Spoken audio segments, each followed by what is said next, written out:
김진의 돌직구쇼에 오신 여러분 반갑습니다. 김진입니다. 저는 오늘도 이곳 광화문 청계광장에 나와 있습니다. 새로운 한 주가 시작되면서 대선 시기가 더욱더 가속화되고 있습니다. 특히나 야권의 강력한 대권 주자로 꼽히는 윤석열 전 검찰총장에게 두 가지 중대 변수가 동시에 들이닥쳤습니다. 이동훈 대변인이 돌연 사퇴했다라는 것, 그리고 윤석열 소위 X파일을 읽어봤다며 내부에서 사실상의 지지 철회와 가까운 선언이 나왔다는 것, 이 두 가지 변수, 윤 전 총장에게 들이닥친 오늘의 변수입니다. 잠시 후에 상세하게 분석해보겠습니다. 저는 비가 오나 눈이 오나 매일 아침 이곳에서 여러분을 기다리겠습니다. 김진의 돌직구쇼 지금 라이브로 시작합니다. 잠깐만요.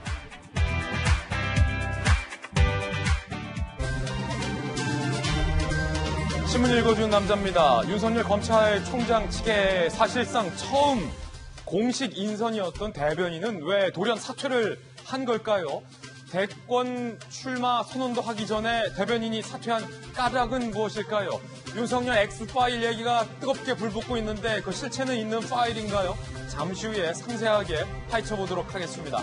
오늘 조간신문 먼저 함께 하시죠. 동아일보입니다.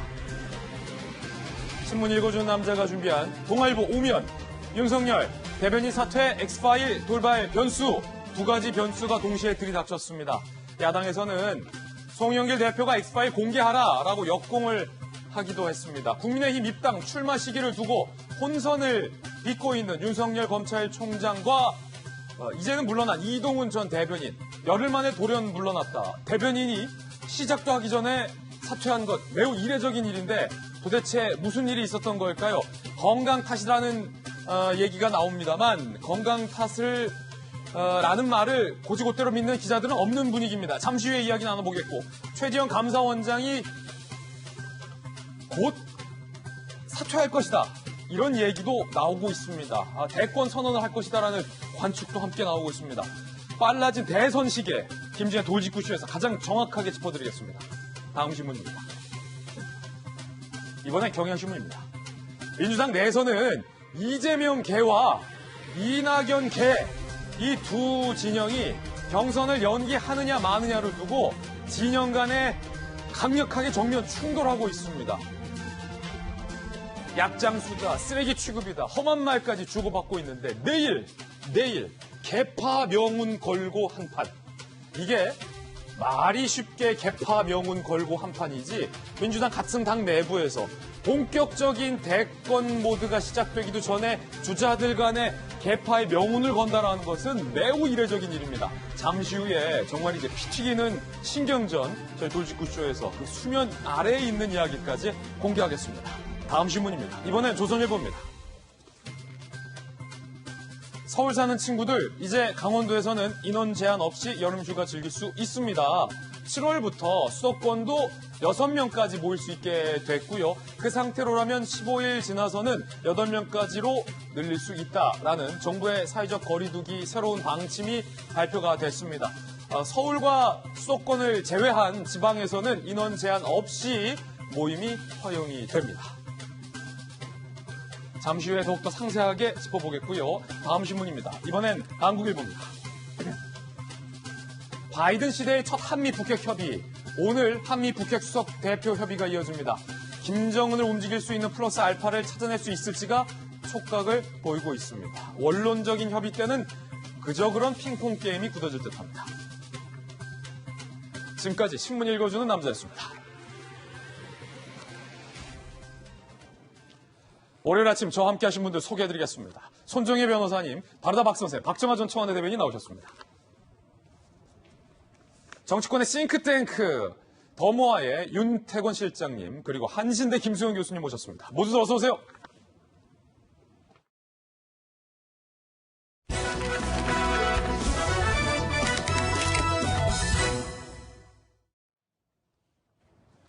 월요일 아침입니다. 이번 주가 되면서 대선 시기가 더욱더 빨라졌습니다. 가속화됐습니다.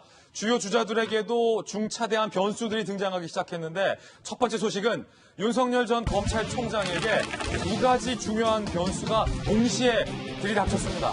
대변인이 돌연 사퇴한 것과 야당 내부에서도 X파일로 인한 사실상의 지지 철회 선언에 가까운 이야기도 나왔습니다. 이거 어떻게 된 일일까요? 오늘 저희 김진의 돌직구쇼에서 대선 소식과 이 두 가지 변수 하나하나 풀어보겠습니다. 이 두 가지 변수 좀 더 구체적이고 상세하게 영상으로 만나보시죠.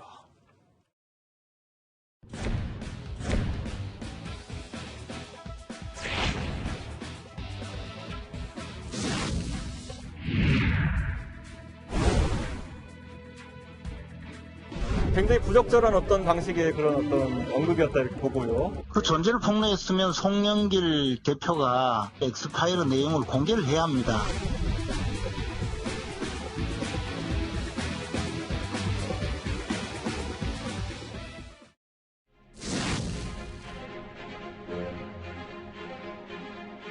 이 부분에 대해서는 제 생각을 정리해서 조만간 여러 가지 사항을 신중하게 숙고하고 있다고 말씀드립니다.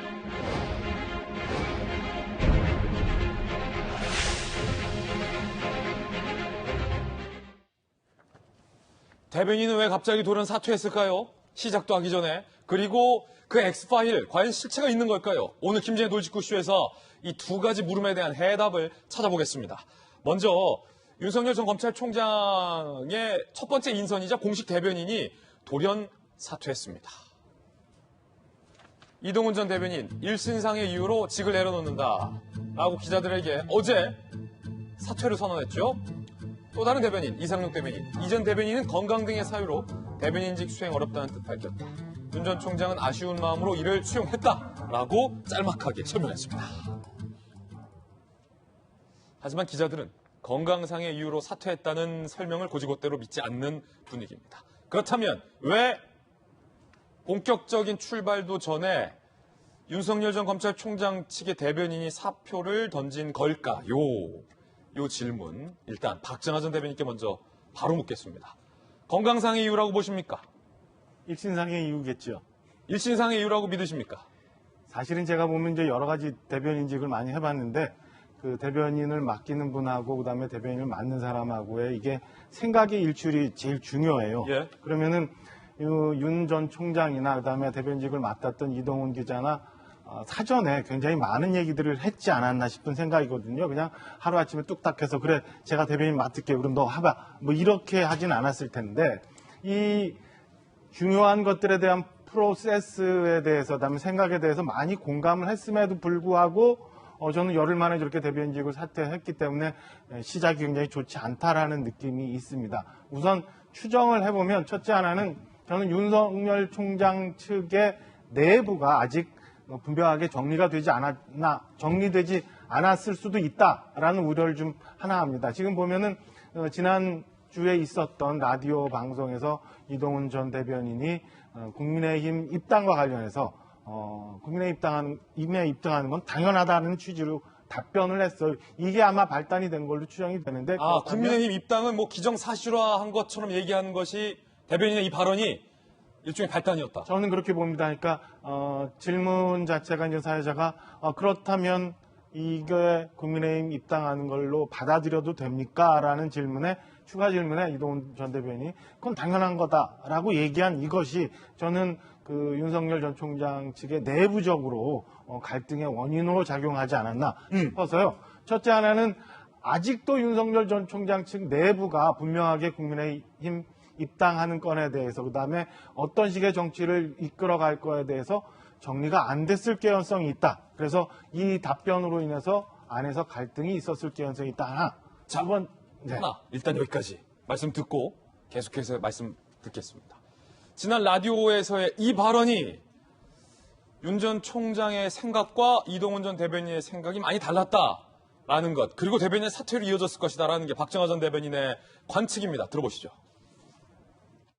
민생 투어가 뭐 짧게는 일주가 될 수도 있을 거고요. 정치란 게 국민에 대한 서비스라고 생각을 하고요. 그런 창의적 행보를 통해 가지고 어떻게 보면 뭐 보여주기 정치라는 것도 필요하죠. 어떤 측면에서 보면 보수의 중심, 국민의힘이 중심이 돼야 한다고 윤 총장은 생각을 하고 있습니다. 국민의힘 입당은 당연한 걸로 제가 받아들여도 될까요? 네, 그러실 것 같습니다. 그런데 이 인터뷰 직후에 윤 전 총장이 직접 기자들에게 국민의힘 입당은 결정된 것이 없다라는 정반대의 취지의 발언을 했습니다. 쇼하듯 보여주기식 투어 안 한다. 입당 마음을 먹고 국민 만나는 건 요식행위다. 라고 반박을 한 겁니다. 입당 결정하지 않았다는 겁니다. 그리고 이상록 대변인은 이동훈 전 대변인이 밝힌 27일 대선 도전 선언도 확정된 바 없다. 그러니까 이 두 가지. 27일에는 윤 총장이 대권 선언할 것이다. 그리고 입당은 결정됐고 민심 투어한다. 이 두 가지가 윤 전 총장의 생각과 달랐다라는 이야기가 나오고 있고 이것 때문에 총장 본인과 대변인 간의 어떤 입장 차이, 모종의 갈등, 의견 충돌 이런 것들이 계기가 된 것 아니냐 라는 설이 강하게 제기되고 있는 상황입니다. 어떻게 보십니까? 대변인이 출발도 하기 전에 사퇴한 것은 매우 첫 이례적이에요. 번째로는요, 이동훈 대변인이 정말 힘들었을 거예요. 그 기자를 하다가 곧바로 된 거지 않습니까? 기자도 참 어려운 직업인데, 대변인은, 이 대변 오래 하시는 분 계시지만은, 저도 이제 공부 같은 걸 좀 해봤는데 엄청나게 어렵죠. 질문을 받아야 되는 거고, 내가 묻는 거하고 내가 대답하는 거하고는 엄청 다르고, 이동훈 대변인도 제가 볼 때는 한 하루에 200통 좀 전화 받았을 거예요. 네. 200통 받으면요, 한 24시간 중에 6시간 잔다고 생각하고, 하루에 200통씩이나 전화 받아요? 1시간에 10통씩 전화 오는 거거든요. 60분 아닙니까? 계속 네. 전화기 들고 있는 거예요. 일상생활이 안 될 거예요. 그런 것 때문에 진짜 힘들었을 것이고, 근데 이제 일이 잘 풀리면은 그게 힘들지가 않은데 일이 안 풀리니까 더 어려웠을 건데, 지금 이게 나오는 게, 장예찬 시사평론가가 처음에 이제 오픈이 됐습니다. 그 다음에 대변인 두 사람이 오픈이 됐잖아요. 그런 이유는, 윤석열 측이 도대체 뭐냐. 이게 예. 불확실하다. 그러니까 그 요구를 받아가지고 이제부터는 조금 더 구체적으로 하겠다라고 나온 거지 않습니까? 근데 대변인이 선 이후에 방금 봤지만은 특히 입당 문제를 가지고 정리가 안 되고 뭐 이게 윤석열 전 총장의 잘못인지 대변인의 잘못인지 제가 모르겠습니다만 그 공동의 책임이 있는 거겠죠. 그렇게 혼선이 오히려 계속 이어지니까 누군가는 책임을 지는데 예. 그게 본인이 질 수는 없는 거니까 대변인이 책임을 진 게 아닌가 싶고요. 그럼 이제 앞으로 어떻게 될까가 문제인데 정치나 다른 일들도 마찬가지지만은 위기는 그 위기 자체가 문제가 아니라 위기를 어떻게 극복하느냐가 더 문제거든요. 잘 극복하면은 흔히 우리가 전화위복이라고 말하지 않습니까? 점점 나아지네. 처음에는 뭐 정치 처음 하는 사람이니까 저렇게 이제 좀 삐걱거릴 수 있지라고 이해가 되는 것인데 계속 이렇게 되면 이건 뭐야? 준비가 제대로 안 된 거 아니야? 라는 식으로 올라가게 돼 있는 거죠. 그러니까 뭐 지금까지는 제가 볼 때는 감당할 만한 수준인데 앞으로가 진짜 문제다. 이렇게 봅니다. 그렇군요. 대변인과 후보가 국민의힘에 입당하느냐 마느냐를 두고 어느 정도 발언을 할 것인가에 대해서 공감대가 만약에 달랐다면 소위 말하는 정확한 준비가 아직 안 된 건 아니냐라는 상대 진영의 비판도 예상이 되는 대목인지라 매우 이례적인 상황이면은 분명합니다. 캠프 위치를 두고도 이견을 보였다는 얘기도 나오고 있는데 현재 캠프 사무실이 공사 중이다라는 얘기도 있어서 잠시 후에 보겠고요. 캠프 위치, 김수영 교수님, 이동훈 전 대변인과 윤 전 총장 본인이 위치를 두고도 이견을 보였다고요? 네. 어디를 주장했어요? 그렇죠. 이동훈 전 대변인은 아무래도 이제 정치 어떤 1번가라고 할 수 있는 여의도에 캠프를 마련해서 이제 본격적으로 경선 준비, 뭐 입당이라던가 이런 대선 준비를 해야 된다라고 생각을 했던 것이고. 캠프 사무실을 여의도에 두자. 예, 윤석열 전 총장은 아니다, 광화문에 두자. 이렇게. 광화문에? 예, 그래서 이제 서로 이제 굉장히 의견이 부딪혔던 것 같아요. 지금 보면은 그거 말고도 이제 제가 좀 주목해서 보았던 것은 그 지난번에 그 좀 전에 라디오에서 이동훈 전 대변인이 이제 인터뷰를 하면서 뭐라고 했냐면 이제 민심 투어 하는 게 이제 보여주기식 정치라는 것도 좀 필요하다. 그렇기 때문에 이제 민심 투어를 한다는 식으로 이제 얘기를 했는데 바로 이제 윤 전 총장이 보여주기식의 정치는 하지 않을 거라고 얘기를 했거든요. 이제 제 생각엔 이 대변인 역할에 대한 이해가 조금 양쪽이 달랐지 않았나 그런 생각을 합니다. 그러니까 이 기자 생활을 오래 하고 이제 논설위원으로 했던 이 전 대변인 같은 경우에는 뭔가 이제 정치인이 하는 말을 그대로 받아 적는 게 아니라 자기의 해석과 자기의 의견을 항상 덧붙이는 글들을 써왔기 때문에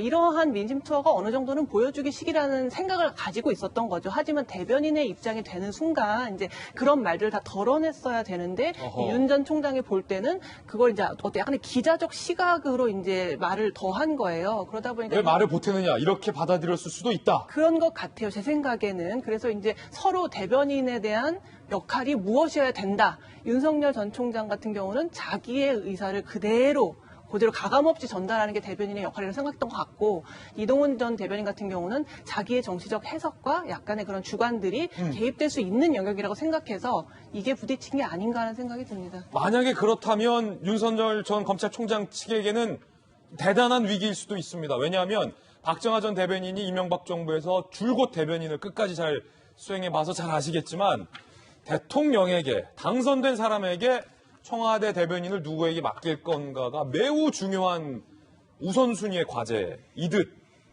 대통령이 되려고 하는 사람에게는 더더욱 내 말을 왜곡하지 않게 전달하면서 사방에서 나에게 날라오는 공격을 능수능란하게 방어할 수 있는 대변인, 이비자 방패 역할을 누구로 지정할 것인가는 매우 중요한 문제인데 지금 당장 공석이 됐다는 거 아니에요?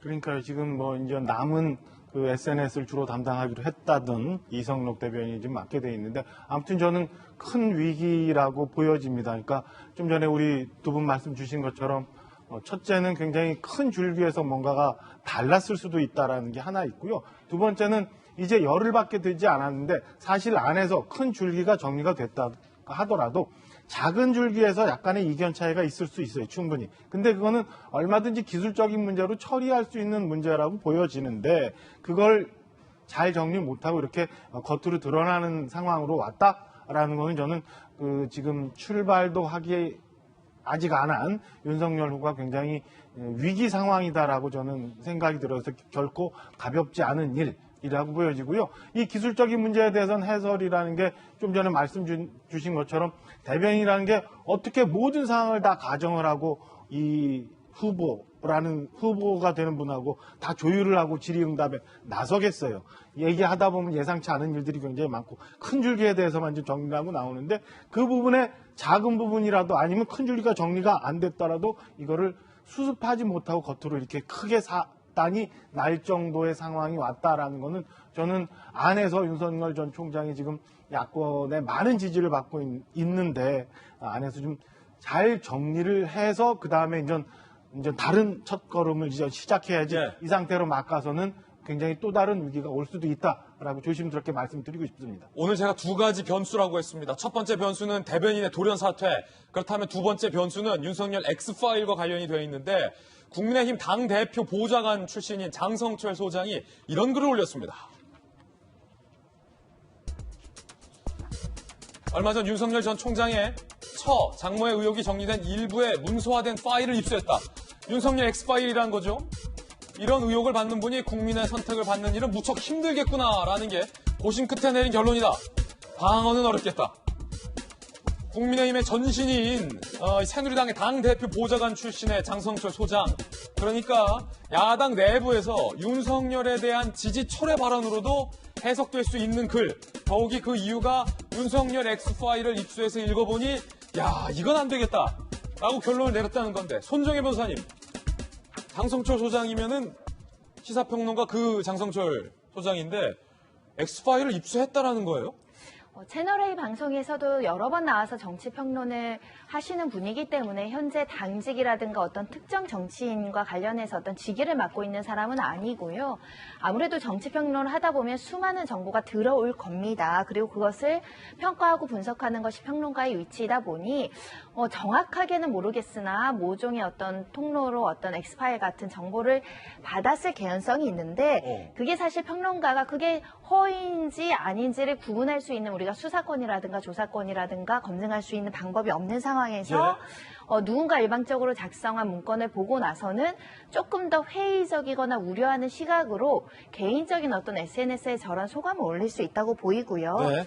현재 뭐 어떤 대선 캠프에서 활동을 한다거나 중요한 직책으로 어떤 것을 결정할 권한이 있는 사람이 아니기 때문에 개인이 이렇게 바라볼 수 있다 이렇게 평가를 해야지 이게 마치 누군가의 보좌관이었기 때문에 윤석열 전 측근이나 그쪽을 향해서 견제를 한다거나 내부적으로 뭐 강력하게 어떤 거를 돌파구를 돌직구를 한다거나 이렇게 가행 해석할 필요는 없다라고 생각이 들고요. 그렇군요. 저거는 예견되는 상황 아니겠습니까? 검증의 시간이 다가오면 수많은 윤석열 전 총장에 대한 갖가지 소문, 허위 사실뿐만 아니라 객관적인 사실인데 검증이 필요한 것까지 무수히 쏟아질 것이라고 예상이 되고, 그걸 일견 보고 이 사람은 대통령감은 아닌데라고 생각하는 국민도 있을 것이고, 또 이거 한번 검증해보자, 또 허위 소문일 수 있지 않겠습니까?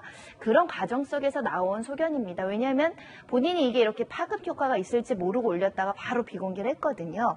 개인적인 소감에 더 가깝지 않을까라는 생각을 해봅니다. 손정희 변호사님이 잘 가지치기 해주셨습니다. 그럼에도 불구하고 엑스파일이 있는 거야? 라는 의문. 급기야 정치권에서는 김무성 당대표 보좌관 출신이 장성철 소장이 그리기 때문에 이 윤석열 엑스파일 지지 철회 소동 배후에 김무성 전 대표가 있는 것 아니냐? 라는 얘기도 나오고 있다고 합니다. 논란이 터지자 해당 글을 비공개했고요. 나는 누구보다 정권교체 바라는 사람이다. 어떤 의도나 배경 없이 혼자 판단해 쓴 글이다. 라고 진화에 나섰습니다. 그런데 김무성 배우론까지 제기됐습니다. 그러자 김무성 전 대표는 장성철 소장과의 인연을 일축했습니다. 장 소장과는 최근에 왕래 없다.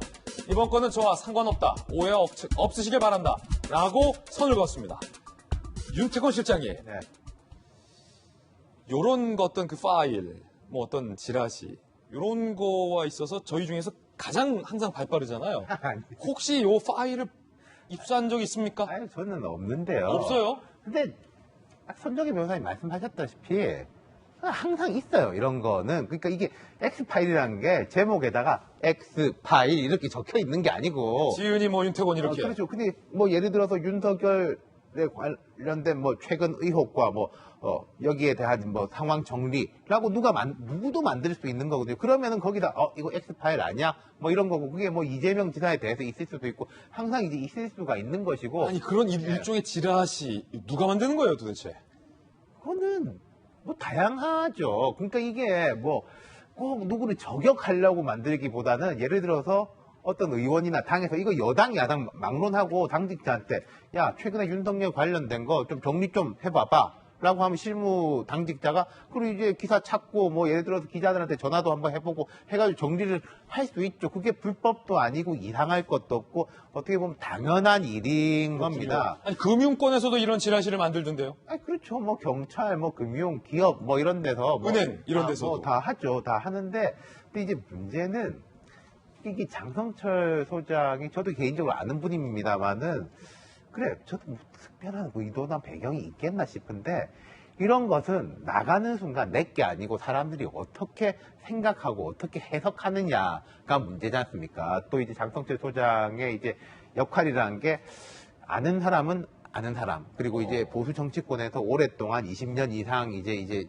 장뼈가 굵은 사람이니까 저 사람이 뭐라고 하는 거는 뭐가 있는 거 아니야? 뭐 뒤에 김무성 있는 거 아니야? 그러니까 이런 식으로 굴러가게 되는 것이 예. 이제 큰 일이라기보다는 막 이제 더 가지를 이제 손정희 변호사님 쳐주셨지만은 눈덩이가 굴러가면 눈이 커지지 않습니까? 이렇게 되는 것인데 근데 앞으로 어떻게 될지 모르겠는데 당장은 이런 거가 있어요. 원래 생각하는 거하고 의도는 다 다른 것들이 나타나는데 예를 들어서 여당은 우리는 그런 거 없어. 그냥 의혹에 대해서 한 것뿐이고 그거 당연한 거잖아. 아까 제가 말씀드렸던 그런 거. 오히려 지금은 약간 역효과가 날까봐 공격을 안 하려고 하는 거. 야권 같은 경우에는 윤석열 전 총장에 대해서 약간 심드렁한 분위기가 있다가 속마음은 모르겠지만 아니 우리가 보호해야지라고 하면서 이준석 대표 빨리 세게 나가가지고 보호해라. 막 이런 식의 이제 효과까지 나타나고 있다는 거거든요. 이건 어떻게 어디로 튈지 모르는데 이제 시작됐다. 아까 대변인 문제도 그렇고 이 문제도 그렇고 대선이라는 게요. 비행기가 떠가지고 쭉 날아가가지고 선거날 이렇게 착륙을 하는 거예요. 비행기가 뜰 때하고 착륙할 때가 제일 어렵지 않습니까? 출마 선언하고 막 이런 과정까지가 어렵고 마지막 선거 때가 어렵고 물론 후보가 못 되면은 그거 뜨지도 못하는 건데 그럼 지금 이제 윤석열호라는 비행기가 뜨려고 하면은 이런저런 게 계속 있을 거예요. 덜커덩거리기도 할 거고 근데 뜨면은 중간 날아가는 건 좀 쉬울 겁니다. 그 뜨는 게 어려운데 지금 요 부작용들이 나타나고 있는 거고 잘 뜰 거냐 아니 못 들 거냐. 뭐 이제 한 일주일 열흘 상관이 제일 중요한 시점일 것 같아요. 그렇군요. 자, 일단 두 분은 일단은 이 X파일 장성철 소장의 글 별거 아닌 것이다라고 일축을 했습니다. 국민의힘 내부에서도 발칵 뒤집혔습니다. 일단 이준석 대표의 이야기 들어보시죠.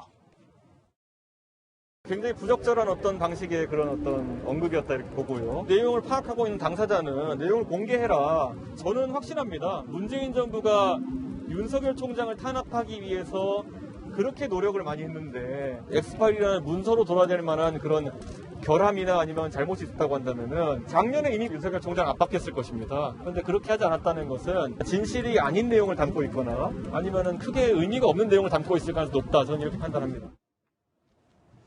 최고위에서도 X파일에 관련된 압박 발언이 나왔습니다. 김재원 최고의 이야기 들어보시죠.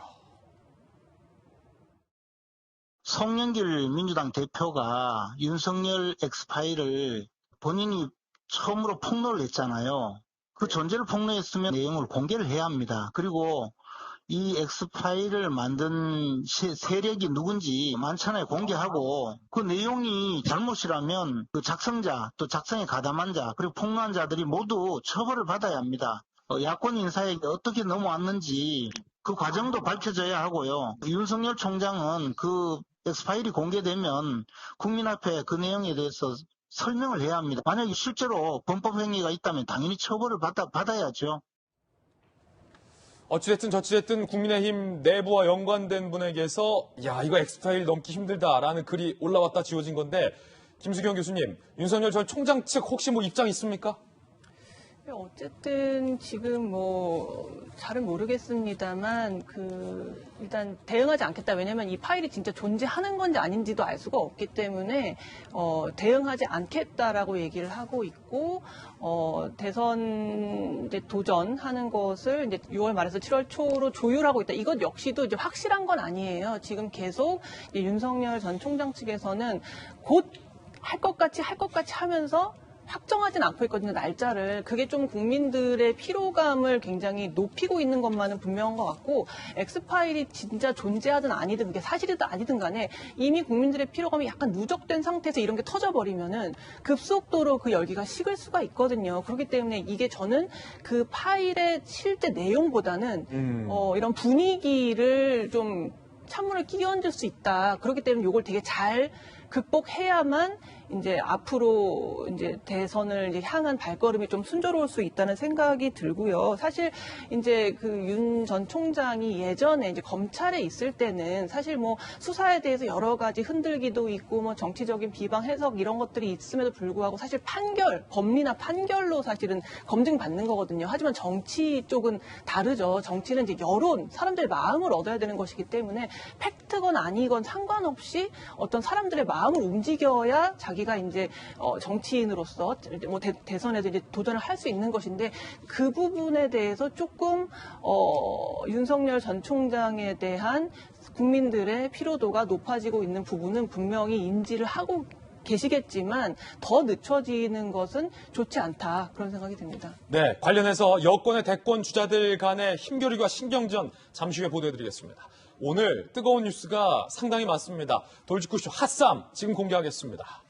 첫 번째 핫쌈은 최재형 감사원장 사퇴를 할 것이란 관측이 나오고 있습니다. 첫 번째 핫쌈. 두 번째 핫쌈은 이준석 대표의 병역 특혜 의혹이 민주당의 김남국 의원 등에게서 불거졌습니다. 실체가 있는 것인지. 세 번째 핫쌈은 거리두기가 새롭게 조정됐습니다. 새 방침 잠시 후에 공개하겠습니다. 첫 번째 핫쌈. 최재형 감사원장 대선 출마설 강하게 제기되고 있고 오늘 특별히 최 원장이 조만간 사퇴할 것이다 라는 어떤 구체적인 정황과 관측도 나왔습니다. 일단은 여의도 국회에서도 수많은 질문을 최 감사원장이 받았습니다. 대선에 나오실 것이냐 라는 질문에 대한 답변부터 단도직입적으로 들어보시죠.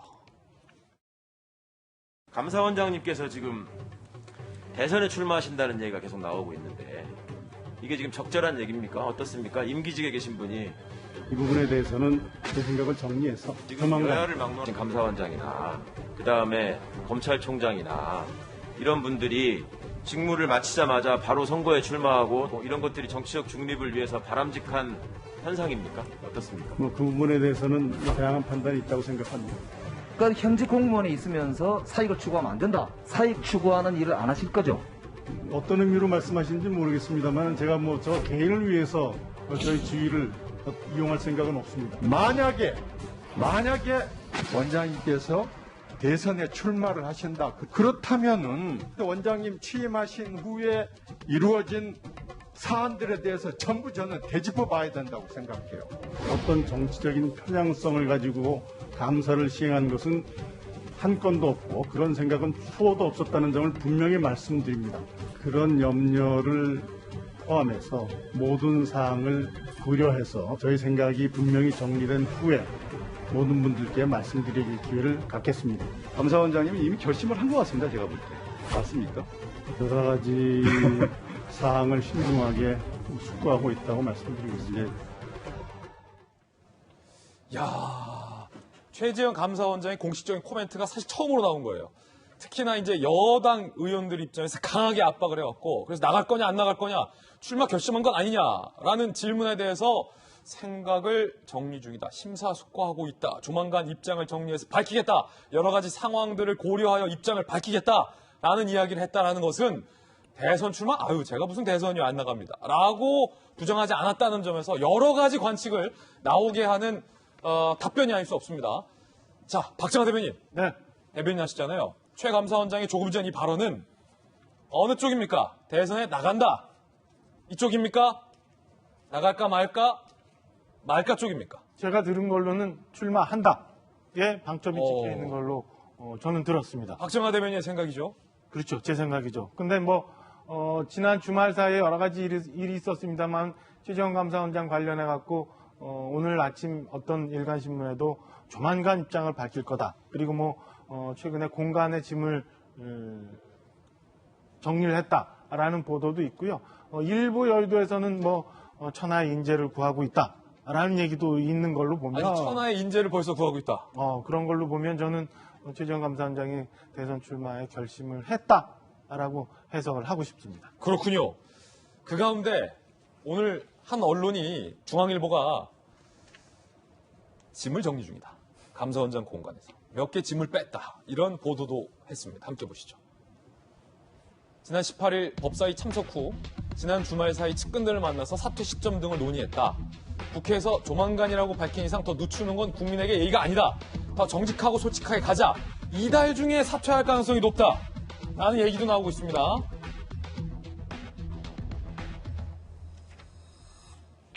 윤태곤 실장님. 모 신문에는 공관에서 벌써 짐을 정리하더라. 제가 보통 이런 거에 대해 가지고 그걸 어떻게 아냐, 나도 모르지라고 말씀을 많이 드리는데. 그러니까요. 할 것 같아요. 이건 그러니까 안 하면은 안 한다라고 말하지. 그렇겠지. 왜 굳이 욕 먹어 가면서 그렇겠지. 내가 심사숙고합니다라고 해놓고 심사숙고한 결과 감사원장 직무에 충실하겠습니다. 이건 상식적으로 말이 안 되는 거잖아요. 이거는 분명히 한다는 거다. 그렇죠. 하는 거죠. 하는 건데 좀 했을 때 잘 될 거냐, 개인이 잘 될 거냐, 전체적으로 어떤 효과를 낳을 거냐 등등인데, 자, 되게 양면적인 게 있겠죠. 검찰총장 하던 사람이 사표 내고 대선 나오는 것도 그런데 이 감사원장도 또 그러는 거야? 좀 너무한 거 아니야? 한 사람도 아니고 두 사람씩이나? 또 부총리는 물론 나온 지 오래된 분이니까 조금 경우는 다릅니다만은 이게 좀 야권에 대한 압박, 여권에서 얼마나 공격하겠습니까? 이 부분은. 그리고 충분히 공격당해 마땅한 거죠. 자기가 거기에 대해서 어떻게 해명을 하느냐. 국민들이 이런 문제에도 불구하고 이런 지점이 있지만은 또 이 사람이 이렇게 뛰어난 점이 있으니까 라고 받아들여 줄 거냐. 이 하나. 두 번째는 어떻게 이 정부에서 대통령이 직접 임명한 사람들 아주 칭찬해가지고, 그리고 셋 다 스토리가 있는 사람들이잖아요. 우리 검찰총장님 이 서울중앙지검 될 때도 되게 파격적이었고, 검찰총장 될 때도 파격적이었고, 그리고 인사청문회 때 여당이 극렬하게 이제 정말 훌륭한 사람이다. 감사원장 말할 것도 없죠. 미담 제조기. 지금 현역 의원이신데 그 당시 청와대 대변인이 우리가 정말 이렇게 훌륭한 사람 내놓았는데 야당에서도 할 말 없을 거다. 야당도 청문회 때 별 말 없었어요. 청와대가 극찬했던 그 인물, 그렇죠. 최재형. 그 인물. 그리고 또 경우 약간 다르지만은 흑수저의 감동 스토리. 부총리까지 어떻게 어떻게 이 사람 전부 다 야당으로 나간다 그러냐. 윤석열, 최재형, 김동연. 그러니까 이건 여당의 문제 아니냐라는 양쪽의 다에 대한 짐을 지우는 양당인 거죠. 상당히 흥미로운 얘기 해주셨는데 손정혜 변호사님, 요 흐름에서 우리가 반드시 봐야 할 여론조사 결과가 있는데 자, 그 결과가 어떻게 나왔습니까? 현재 최재형 감사원장 4.5%까지 올라온 수치입니다. 상당히 의미 있을 수 있다. 왜냐하면 대선 선언을 본격적으로 하지 않은 상황에서 4.5%면 5% 근접한 숫자이고 사실 정세균 전 총리랑 비교했을 때 거의 근사치가 있기 때문에 그러네요. 정세균 4.7, 최재형 4.5. 일단은 야당에서 플랜 B에 대한 어떤 우려와 불안감에 대해서 일부의 선호도가 나오는 게 아니냐 이런 생각을 해볼 수 있는 여지가 있고요. 윤석열 전 총장이 정치적으로 직접적으로 정치 참여 일정이 조금 늦어지다 보니까 혹여라도 대선 후보로 윤석열 전 총장이 낙마할 가능성을 대비해서 새로운 인물에 대한 갈증이 최재형 감사원장에 투영되고 있다라는 것을 수치로 말씀드릴 수 있는데 이 부분이 앞으로 더 올라갈지 아니면 내려갈지 또는 과거의 고건 전 총리라든가 사실은 공무원들이 여러 차례 이제 대선에 이제 뛰어들었다가 중도에 포기한 전례들이 있거든요. 끝까지 갈지 여부에 따라서 저 수치는 충분히 달라질 수 있다고 보입니다. 예, 다시 한번 이 수치 한번 볼까요? 여기서 흥미로운 포인트들이 몇 가지 더 있는데 제가 본 포인트들은 이겁니다. 일단은 본격적인 대권 선언도 하기 전에 5% 가까이 나온다는 건 매우 어려운 일입니다. 특히 전국 여론조사에서 대선 선호도와 관련해서 5%의 벽에 근접한다는 것은 매우 힘든 일이고 왜냐하면 정치생활 수십 년 한 정세균 전 총리의 데이터도 4.7이거든요. 여기서 두 번째 재밌는 포인트는 안철수, 홍준표 두 분의 의문의 1패. 물론 통계적으로 정세균, 최재형, 홍준표, 안철수 다 고만고만합니다. 그런데 느낌상 안철수 대표가 지금 일단 앞자리가 3이잖아요. 굉장히 의문의 1패일 수도 있다라는 포인트가 상당히 좀 흥미로운 포인트고 본격적으로 대권 선언을 했을 때 지금의 4.5가 윤석열 33.9와 비교했을 때 왜냐면 그 중간에 있는 분들이 다 나머지가 여권의 대선 주자들이기 때문에 이 윤석열 전 총장의 지지율이 빠져서 최재형 원장의 갈지 말지 여부를 보는 것도 굉장히 좀 흥미로운 포인트가 될 수 있겠다. 다양한 내용들을 시사하는 여론조사 결과다라고 볼 수가 있겠고요. 또 하나 흥미로운 대목은 심수영 교수님. 친박계가 뭐 최재형 감사원장을 지원한다 만다 뭐 이런 소리도 있다면서요. 아무래도 이제 윤석열 전 총장이 이제 입당을 할지 말지도 계속 미루고 있는 데다가 이제 윤석열 전 총장은 어쨌든 임기 중에 이제 박근혜 대통령과 이명박 대통령을 어쨌든 감옥에 보낸 사람이잖아요. 그렇다 보니까 그게 뭐 얼마나 정당한 일이었다 하더라도 아마 당내에 심리적인 거부감 같은 것들은 분명히 있을 거거든요. 그렇기 때문에 이제 일각에서는 친박계에서 윤 전 총장에게 이렇게 막 힘을 실어주기 이제 뭐하니까 대안으로 이제 최재형 감사원장을 뭔가 이제 대안 플랜 B로 좀 밀고 있다라는 지금 얘기가 나오고 있는 건데요. 여기에 대해서 이제 최재형 감사원장은 선을 그으면서 전혀 그렇지 않다. 나랑은 이제 무관한 일이다. 이제 이렇게 얘기를 하고 있습니다. 바보 같은 선택은 안 할 것이다. 이런 표현 썼군요. 네, 바보 같은 선택은 안 할 것이다. 사실 최재형 그 감사원장 같은 경우에는 지금 뭐 아직 거취를 얘기하지는 않았지만 저도 저 자리에서 계속 아니라고 자기는 대선에 나가지 않을 거라고 한 번도 얘기하지 않은 걸로 봐서 아마 이제 곧 그만두고 대선에 뛰어들지 않을까 싶고 국민의힘으로 이제 바로 직행하지 않을까라는 생각도 들어요. 윤석열 전 총장보다도 훨씬 평소에 이제 어떤 이제 보수적인 그쪽과 좀 조율이 더 잘 되고 있다라는 그런 견해들이 있어서 이제 국민의힘으로 바로 입당하지 않겠느냐는 예측도 나오고 있는데 아무래도 이제 박근혜 전 대통령의 탄핵에 대해서는 이제 일반 국민들의 입장에서는 어쨌든 그것이 정당했다라는 이제 일반적인 여론이 있다 보니까 친박계의 지원을 받는다라는 그림이 그려지는 것이 상당히 부담스러울 수밖에 없고 그렇기 때문에 이제 바보 같은 짓은 안 할 거다 선을 긋는 모양새를 보이고 있습니다. 상당히 그것도 흥미로운 뉴스입니다. 민주당 내 외부에서 최재형 감사원장에 대한 본격 견제구를 던지기 시작했습니다. 누가 던졌을까요? 조 전 장관 나옵니다. 형사 사법과 감사 영역 종사 공직자는 퇴직 후 1년간 출마 금지해야 한다. 그리고 조국 백서의 공동 저자인 김민웅 교수. 감사원장 현직 가지고 대선 생각하고 있다면 위치를 발판 삼아 하겠다는 거다. 네버 최재형 대선 직행이 자네 철학과 맞느냐라며 비판을 했습니다. 신동근 의원, 더 이상 원장 자리에 있는 거 부적절, 감사원의 명예실추, 최문순 강원지사 최근에 대권 선언했죠. 민주주의 원칙 훼손, 감사원장직에서 사퇴해야 한다라고 견제구를 날렸습니다.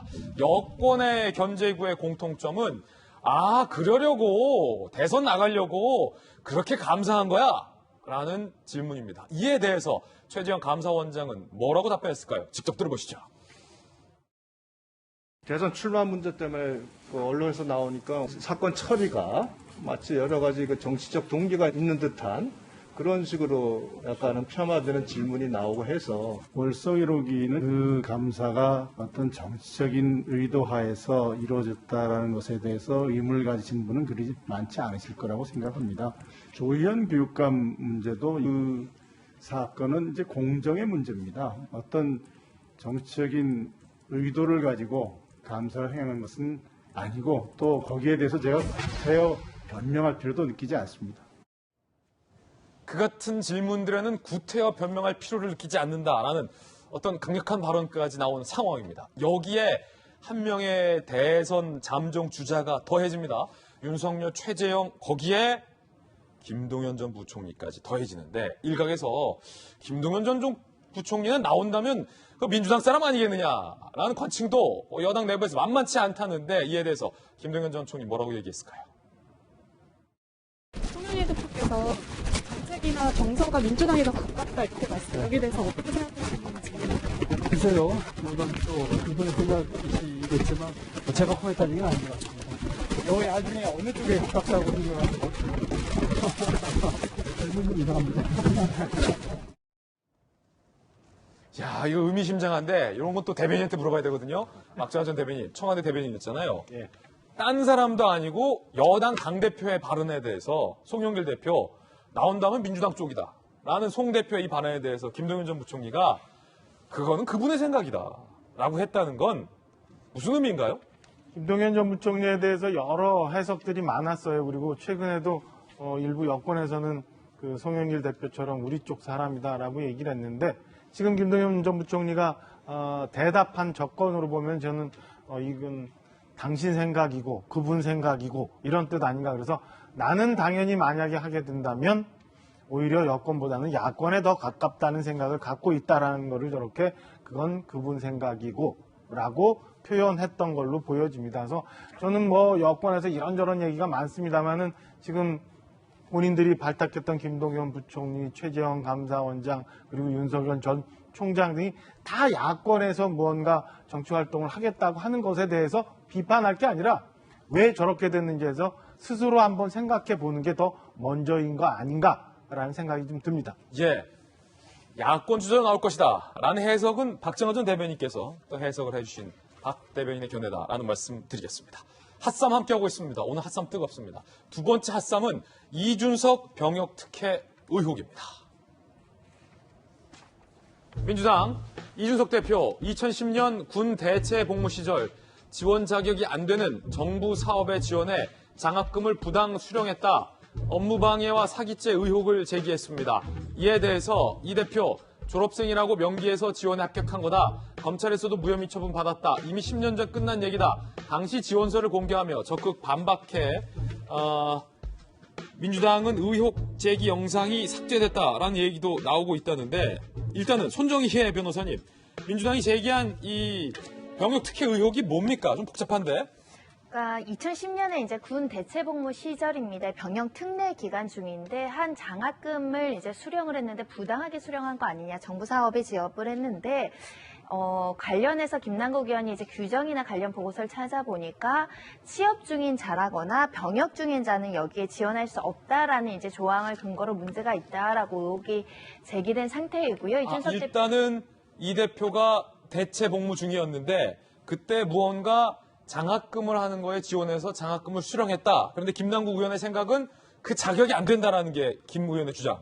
네, 그래서 업무방해와 사기죄에 해당된다라고 이제 이야기를 하고 만약에 안 되는데도 불구하고 이것이 선정이 됐다면 관련한 여러 가지 청탁이라든가 부적절한 배경이 있는 거 아니냐 이런 의혹까지 제기되고 있는 상황인데 이준석 대표가 이제 바로 반박을 하고 있습니다. 이 졸업생이라고 명기해서 지원해서 합격을 했을 뿐만 아니라 살펴보니까 이미 10년 전에 강용석 변호사가 고발 조치한 사건이더라고요. 그래요? 그래서 그 당시에 이제 무혐의 처분을 받았다 이렇게 반박을 하고 과거에 이미 정리된 이야기다 이렇게 이제 꼬집고 있는데 두 가지 점을 시사해 볼 수 있을 것 같아요. 김남국 의원이 이것을 알았겠죠. 무혐의 처분이 나온 것을.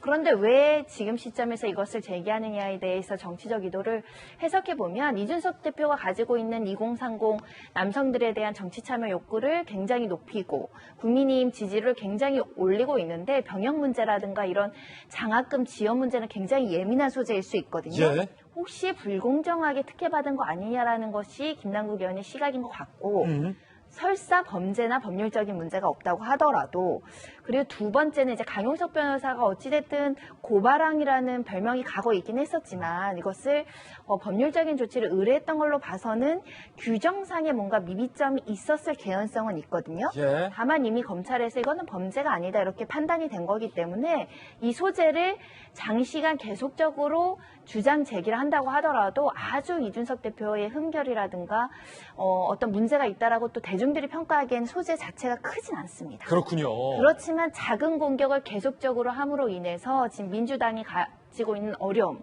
2030들을 빼앗겼다. 예. 이것을 어떻게든 견제하고 방어하려는 심리가 요 사안에 드러난 거 아닌가 합니다. 가랑비에 옷 젖겠냐십니다.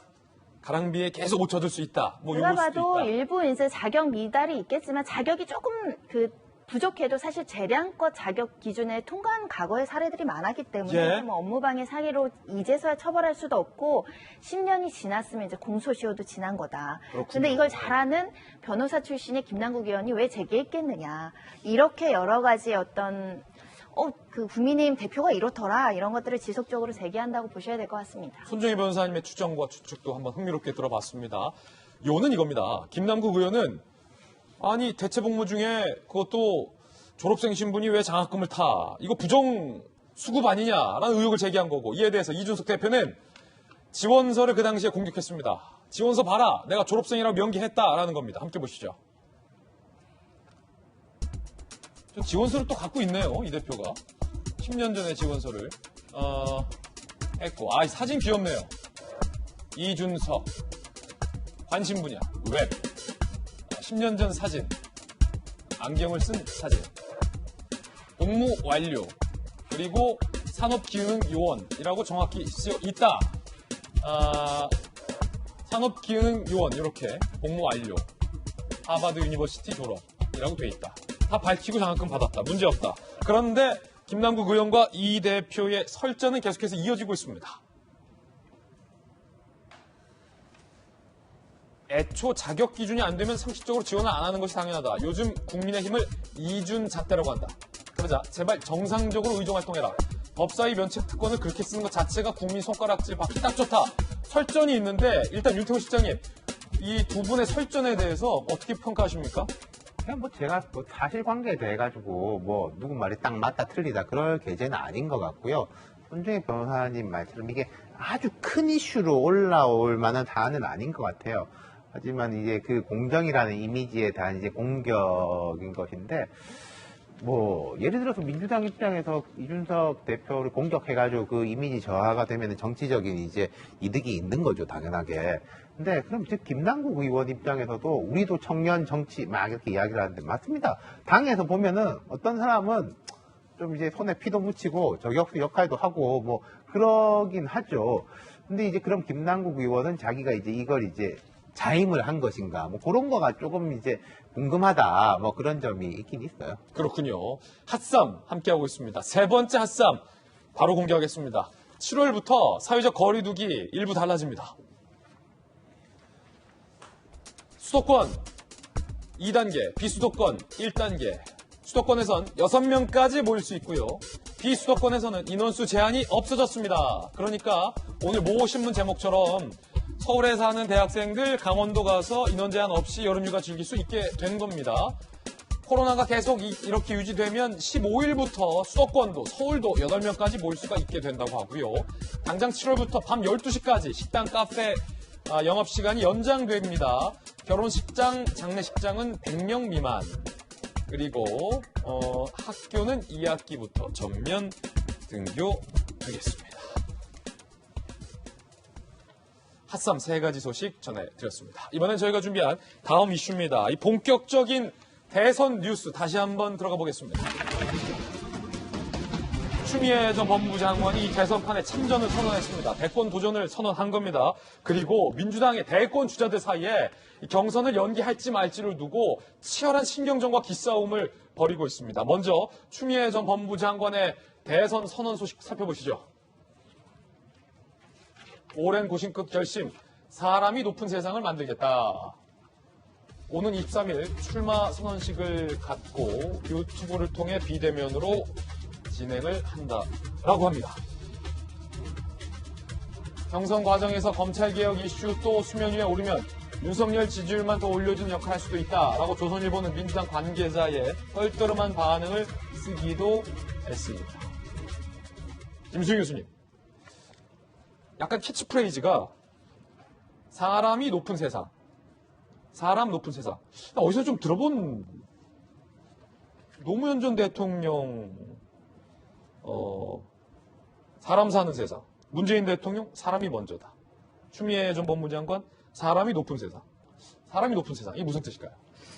글쎄요, 이제 이런 캐치프레이즈 자체가 어쨌든 친문에게 좀 더 구애를 하는, 다가서는 그러한 좀 느낌의 캐치프레이즈가 아닌가 생각이 들어요. 방금 말씀하신 것처럼 뭐 사람이 먼저다라던가 사람 사는 세상이라던가 이제 사람을 높이는 나라, 이제 어떻게 보면은 그 연장선에 있는 이제 의미 같은데요. 지금 추미애 전 장관이 이제 대선 출마를 이제 공식화하고 이제 아무래도 이제 지금까지 윤석열 전 총장이 워낙에 지금 주목받는 대선 후보로 거론되다 보니까 윤석열 전 총장을 어떻게 보면 잡을 수 있는 대항마는 나다라는 식의 행보로 계속 이제 자기의 어떤 이제 이미지를 계속 구축해 온 것 같다는 생각이 들어요. 근데 이제 윤석열 전 총장을 이렇게 띄운 게 차라리 이제 추미애 전 법무부 장관이라는 얘기가 있지만, 역으로 또 추미애 전 법무부 장관이 이렇게 친문들의 많은 지지를 받을 수 있었던 것이 또 윤석열 추윤 갈등 때문이기도 하거든요. 그런데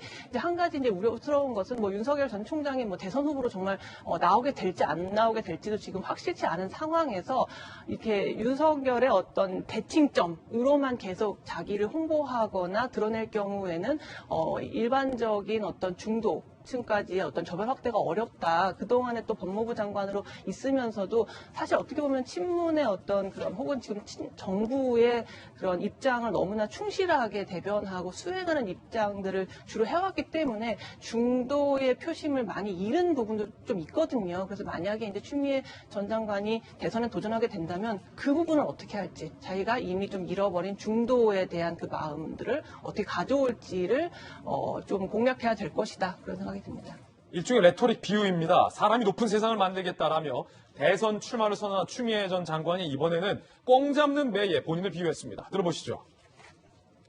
한마디로 꽁 잡는 매가 되겠다라고 저는 생각을 합니다. 윤석열이 어떤 사람인가를 잘 알고 있는 사람이고 제가 지휘 감독자이니까요. 저만큼 윤 총장을 잘 아는 사람이 없기 때문에 제가 꽁 잡는 매다. 본선 무대를 끝까지 뛸 수 있을까를 너무 빨리 내려가지 않을까. 시간 문제다라는.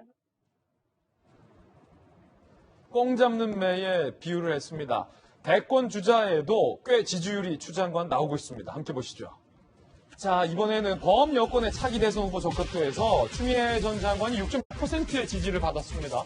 이재명 33.3, 이낙연 13.6, 추미애 6.6. 물론 추미애 장관, 정세균 전 총리, 그다음에 박용진 의원이 모두 다 오차범위 안에 들어왔기 때문에 3위다라고 꼭 집어 말할 수 없습니다만 3위권 그룹 안에 포함돼 있다. 그리고 5%를 넘었기 때문에 꽤 지지율이 나오고 있는 것만큼은 분명해 보입니다. 적어도 지금까지는 윤석열 잡기, 윤석열 때리기 전략이 주요하게 지지층에게서 먹히고 있다라는 분석이 나오고 있는 상황이고, 이렇게 된다면 여권의 대권판도 상당히 흥미로워지고 대권 주자들도 풍성해지게 되는 효과가 있습니다. 민주당 대선 주자 9명으로 김두관, 이재명, 이낙연, 정세균, 박용진, 이광재, 추미애, 양승조, 최문순 6명 초과된 컷오프까지 실시할 수 있다. 이렇게 되면 박정환 대변인 뭐 여야할 것 없이 보세요. 야, 이건 뭐 거의 다 나와. 총력전. 보세요. 아까 우리가 계속했던 게 윤석열 나와, 최재형 나와, 김동연 나와, 홍준표 나와, 유승민 나와, 또 누구 빼먹었어? 뭐 원희룡 나와, 하태경 나와 등등이고, 김두관 나와, 이재명, 이낙연, 정세균, 박용진, 이광재, 추미애, 양승조, 최무순, 진영에 나올 수 있는 사람들은 다 나와서 완전 한판 승부네요. 대선이. 그러니까 이 야권도 그렇고 여권도 그렇고 이 구룡 시대가 온 것 같아요. 구룡들이 이제 서로 경쟁해서 한 사람이 될 텐데, 일단 민주당은 저희가 보시는 것처럼 지금 9분이 나와서 움직이고 있는데, 당원 당규상 6명이 넘게 되면 컷오프를 진행하거든요. 이제 3명이 떨어지게 되는데, 그 3명이 어떻게 되느냐 한번 볼 필요가 있는 거고요.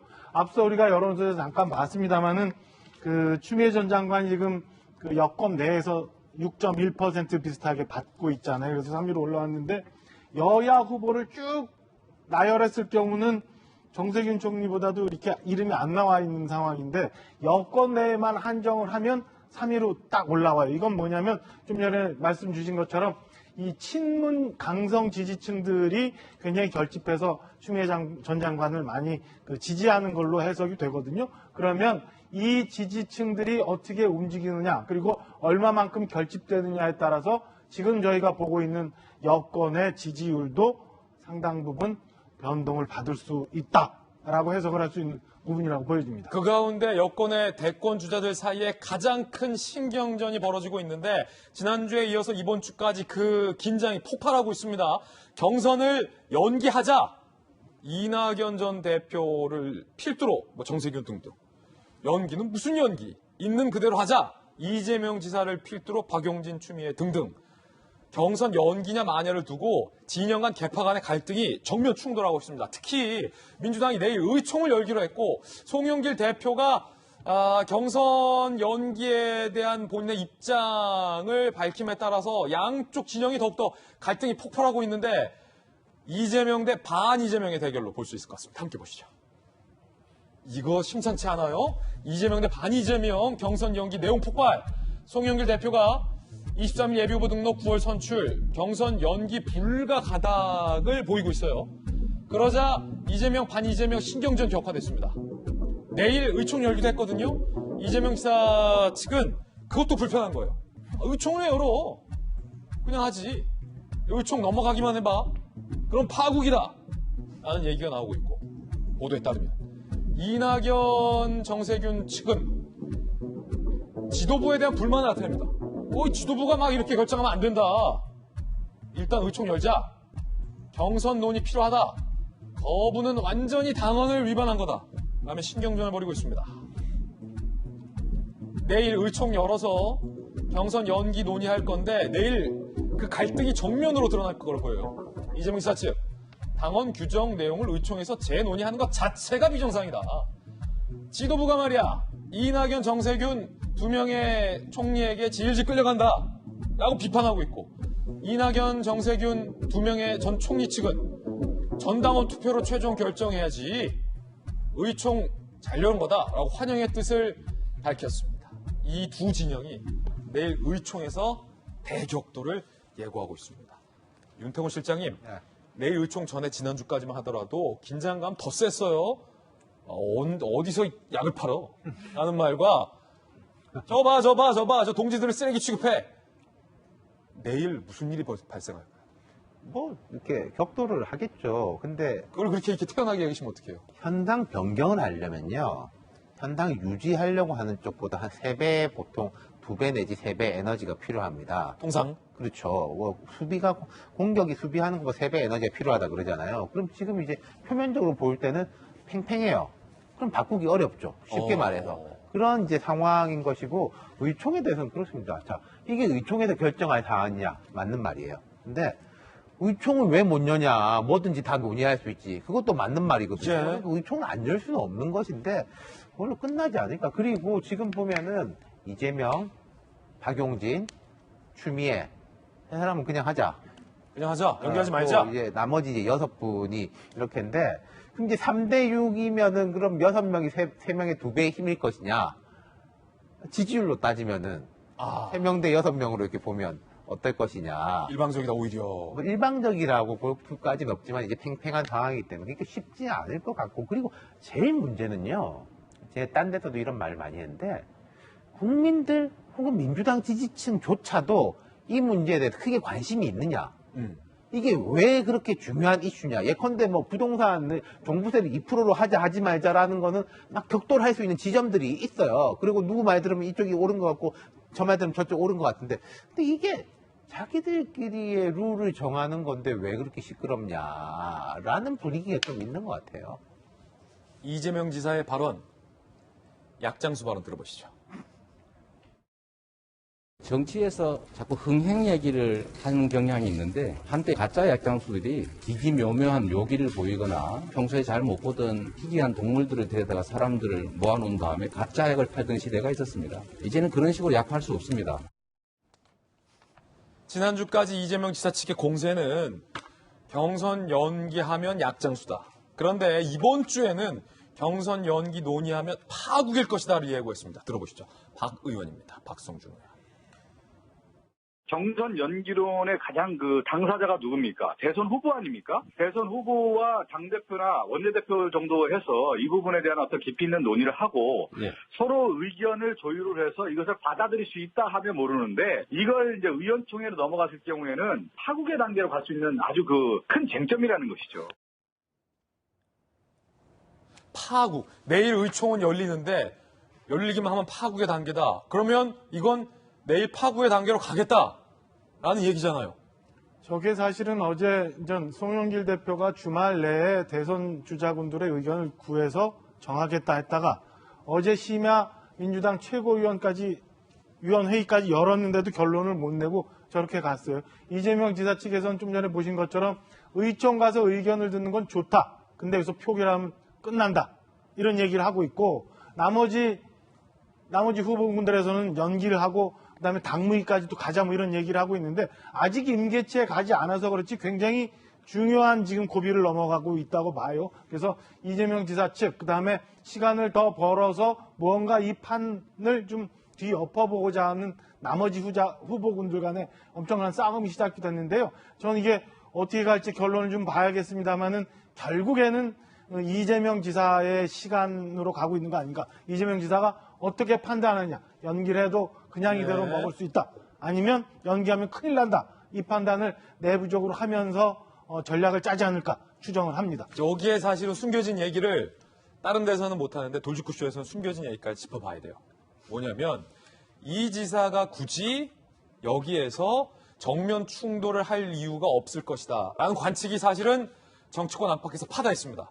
그런데 이 지사가 좀 이른 시점에, 사실 경선 연기 별거 아닐 수도 있다라는 얘기도 있거든요. 이 시점에서 브레이크를 딱 밟고 파국까지 지금 얘기가 나온다는 건 이 지사가 여기에서 승부를 보겠다는 건 아니냐라는 일각의 관측도 나오고 있던데 어떻게 보세요? 저는 두 가지가 다 있다고 봐요. 첫째 하나는 민주당의 지금 경선이 굉장히 흥행에 실패하고 있는 거죠. 재미가 없잖아요. 그러니까 이 경선 연기론을 가지고 국민적 갈등을 이제 최고치로 높여서 국민적 관심을 끌어보자 하나. 두 번째는 흥행을 하고 있는 거네요. 이제 관심이 점점 들어갈 테니까 지금 내일 의총 열어서 굉장히 많은 이런저런 얘기가 있고, 그다음에 그 안에 그럼 당구상 해석을 어떻게 하느냐에 따라서 여러 가지 이제 길이 있을 테니까 그러면서 관심을 끌어오게 되는 방안 하나. 두 번째는 이제 말씀하신 것처럼 대세가 이미 이재명 지사 판이다. 굳히기에 들어갔다. 라고 하면 여기서 그래 할 테면 해봐. 그럼 나를 넘어갈 수 있을까? 라고 하는 이제 시험에 들어갔다라는 해석이 있을 수 있죠. 야, 둘 중에 어떤 게 더 많을까요? 저는 전자에 좀 걸고 싶어요. 그러니까 흥행을 좀 끌어올리고 그 다음에 통큰 리더십을 보여주면서 경선을 좀 연기할 개연성이 좀 높지 않나, 이렇게 저는 해석을 합니다. 박 대변인의 관측이었고, 송영길 당대표는 어떤 입장 보이고 있을까요? 들어보시죠. 원칙을 변경하려면 전 후보자들의 동의가 있어야 됩니다. 제가 결단을 내려고 합니다. 이것은 의원총회 결의사항도 아니고 당무위원회 의결사항도 아닙니다. 그래서 총회를 모아야죠. 주말 사이에 대선 후보자들이랑 말씀을 나눠보셨잖아요. 갈등이 좀 심한 것 같던가요? 말씀드린 대로 쭉 의견을 들어봤습니다. 송 대표는 어떤 선택을 내리게 될지 상당히 궁금해집니다. 월요일마다 저희들이 준비해놓은 신규 코너가 있습니다. 여야 정치권 라이벌들 간의 팽팽한 신경전. 여야의 라이벌을 통해서 현안의 첨예한 견해를 들어보겠습니다. 돌직구 맞수 지금 시작합니다.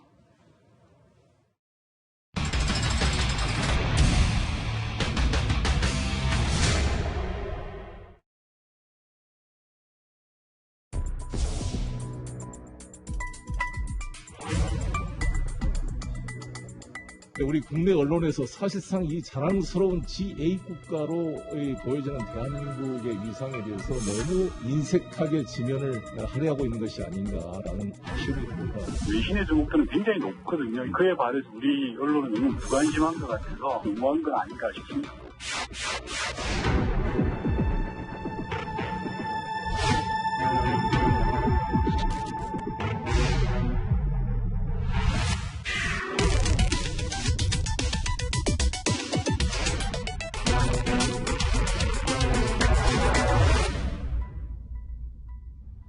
마수 오늘도 정치권 여야 라이벌 두 분 모셨습니다. 재선의 라이벌입니다.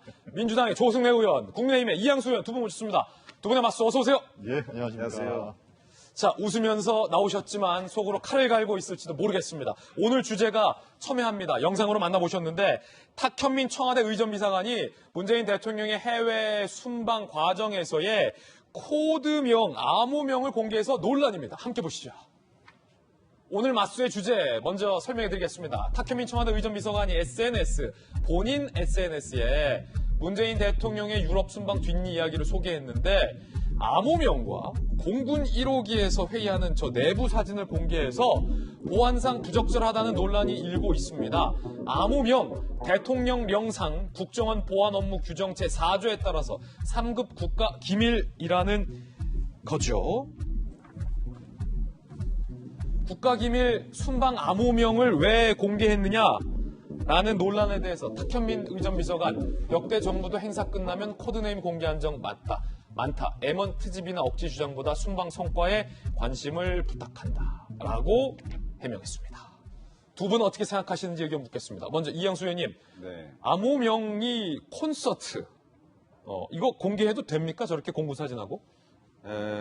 안 되죠. 사전에 공개되면 절대 안 되는 거고요. 그리고 이제 콘서트라는 이름을 지은 이유가 G7 정상들이 다 같이 모여서 합주라든가 어떤 조화, 화합 이런 것들을 연상시키기 위해서 이제 콘서트라고 하는 이름을 지어서 이렇게 한 건데 끝난 경우에 과거에도 공개된 적은 있습니다. 근데 그런 거는 다 공식적인 청와대 그 공식 계정이나 그 부처에서 필요하다고 판단돼 가지고 이제 공식적인 결제 라인을 다 맞춰서 공개를 한 게 전부 다고 이렇게 일반인의 개인의 지금 탁현민 개인 SNS 계정으로 공개가 됐잖아요. 개인 계정으로 이런 비밀들이 이렇게 나간 적은 처음 있는 일이에요. 그래서 탁현민 의전비서관이 청와대 근무한 지가 꽤 오래됐기 때문에 그 규정이라든지 그다음에 이런 것들에 대해서 잘 알고 있을 텐데 어떻게 이렇게 보안상 부적절한 일을 했을지 그게 좀 의심이고요. 그리고 저분이 좀 순방 성과에 대해서 관심을 가져달라 이런 얘기 말고라고 얘기를 했는데 그러려면 본인의 SNS 계정에다 올리지 말아야죠. 개인 계정에다 그걸 올린다는 것은 굉장히 사적이고 이거 공식적인 어떤 그 정부의 행사에 대한 홍보라기보다는 자기 개인의 홍보, 자기 개인의 그런 거 아닌가. 굉장히 부적절한 행동이라고 보고요. 순방 성과를 제대로 국민들에게 알리는 그런 노력이 필요하다고 봅니다. 자기 정치, 자기 홍보다라는 의견. 조승래 의원님은요? 예, 저게 이제 3급 비밀로 이제 분류된다라는 얘기가 있는데, 이제 그 보안 업무 규정상 보면 3급 비밀은, 약간 좀 일시적인 개념으로 돼 있습니다. 그래서 그게 이제 그 계획을 수립하는 과정 속에서 그게 공개되거나 누설되었을 경우에 그 업무 수행에 차질이 있는 경우가 이제 해당하는 것 같고. 잠깐 기밀이다. 그렇습니다. 그런 의미에서 제가 보기에는 사후에 하는 것은 크게 문제는 없어 보인다 이렇게 생각이 되고요. 근데 다만 이제 그게 이제 사전에 공개가 됐으면 당연히 문제가 되겠죠. 왜냐하면 거기에는 대통령의 이제 동선이라든지 일정이라든지 이런 게 다 공개가 되기 때문에 그거는 경우에 따라서는 아주 심각한 위협이 될 수는 있는 것이죠. 그렇기 때문에 사전 공개는 당연히 엄격하게 3급 비밀로 분류해서 구분하는 게 맞다고 보고 있고, 사후에 대해서는 이제 그건 크게 문제될 건 없다 이렇게 보고 있습니다. 그래서 과거에도 예를 들면 노무현 대통령이 그 자위층 부대에 방문했을 때 그 했던 그 동반 계획이라는 거라든지 이런 게 공개가 됐던 예가 있었던 것 같고요. 물론 이제 경우에 따라서는 사전에 홍보 차원에서 공개된 적도 있었습니다. 박근혜 대통령 시절에 한미 정상회담 최초로 할 때 새 시대라는 코드명이 사실 공개가 된 적도 있었습니다. 그런 거에 비하면 뭐 저건 큰 문제는 아니라고 보고 있고요. 여기서 또 이제 나머지 하나 문제는 예를 들면 그게 왜 공식적인 그 계정이나 브리핑을 통해서 설명하지 않고 왜 의전비서관 개인의 명의로 갔느냐 이 문제가 있는데, 아시는 것처럼 요즘 이제 정부의 그 일종의 이제 그 한 일에 대해서 브리핑하는 것은 공식 브리핑도 있고 또 비공식 브리핑도 있고 또 개인의 또 SNS 계정을 통해서 하는 경우도 있습니다. 대통령의 경우에도 실제로 그 이번에 G7 순방과 관련해서 대통령이 여러 가지 소회에 대해서 개인 계정으로 또 밝혔던 바도 있는 거 아니겠습니까? 그래서 예. 다양한 수단을 통해서 국민들의 알 권리를 충족하는 차원에서 알렸다 이렇게 보고 있고요. 다만 이제 이 대목과 관련해서 제가 좀 안타까운 것은 실제로 G7은 이번에 상당히 큰 의미가 있는 회의였습니다. 왜냐하면 G7이 개최된 지가 벌써 뭐 40여 차례가 되는데 작년에 유일하게 회의가 진행되지 않았는데 그게 이제 코로나 때문에 그랬습니다. 근데 이제 코로나가 작년에 코로나로 인해서 G7이 멈춰 섰는데 올해 이제 된 거 아니겠습니까? 그거는 또 어떻게 얘기하면 인류가 코로나를 좀 극복하고 있는 것을 약간 상징하는 그런 아주 중요한 회의였기 때문에 국내 언론에서 관심을 좀 가져주셨으면 좋았을 텐데 실제로 많은 좀 홀대를 좀 받은 면도 있고 해서 그 점에 대해 상당히 아쉽게 생각하고 있습니다. 탁현민 의전비서관의 코드명 공개에 대한 두 분의 의견 오늘 팽팽한데 오늘 맞서 두 번째 논란거리가 있습니다. 바로 이겁니다. 함께 보시죠. 대통령의 아들, 아티스트 문준용 씨 이번에 6,900만 원의 국가지원금 수령 대상의 공모사업으로 또 선정이 됐다고 하고요. 공모사업 중에 가장 높은 금액을 또 받게 됐다고 합니다. 한국문화예술위원회 예술과기술융합지원 사업 417건이 지원됐는데 79팀에 선발됐고 그중에 최고액을 대통령의 아들인 문준용 씨가 수령하게 됐다. 문준용 씨는 대단한 영예다. 축하받아야 할 일이고 자랑해도 될 일이다. 라고 얘기를 했습니다만 비판의 여론이 있습니다. 김용한 전 의원, 자랑할 일이 아니라 해서는 안 될 일, 그 집안에 어른도 없나, 말릴 수 없었나. 김경률 공동대표, 그 평가를 시장에서 받아보라. 왜 꼭 영예와 평가를 지원사업 선정위원회에서만 받는지 궁금하다. 김웅 의원, 유라야 미안해. 이거 뭐죠? 이양수 의원님 어떻게 생각하십니까? 예.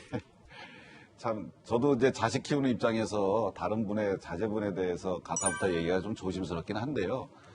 사실 문준용 씨는 지금 이제 나이가 좀 38이더라고요. 이제 내일 모레면은 이제 불혹의 나이에 해당하는 나이에 되는데, 아버지가 대통령이잖아요.